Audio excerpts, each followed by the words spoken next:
Hello' everyone welcome back to my channel.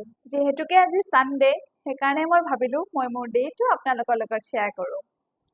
ৰাতিপুৱা শুই উঠিয়ে মই প্ৰথমতে লৈছোঁ গৰম পানী আৰু অলপ হানি।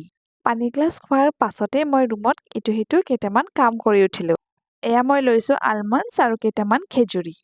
ব্ৰেকফাষ্টৰ কাৰণে আজি মই ফাৰ্ষ্ট টাইম এটা হেল্ডি ৰেচিপি ট্ৰাই কৰিছোঁ আৰু সেইটো হৈছে মুগ দাল চিলা। আপোনালোকে বাৰু আগতে কেতিয়াবা খাইছেনে?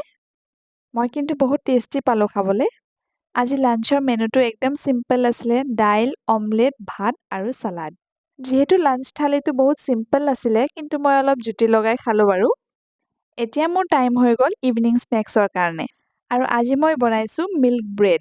চাহৰ লগত মিঠা বস্তু অলপ খাবলৈ ভাল লাগে বাৰু। আজি মই পিছে ডিনাৰত ভাত নহয়, পুৰিহে বনালোঁ। অলপ উইয়াৰ্ড আছিলে বাৰু। এইবিধ ফুড আইটেমছ মোৰ অল টাইম ফেভৰেট হয়। আপোনালোকে বাৰু মোৰ ভিডিঅ'টো চাই কেনেকুৱা পালে মোক কমেণ্ট কৰি জনাবচোন দেই। এতিয়ালৈ এৰিছোঁ, নেক্সট ভিডিঅ'ত লগ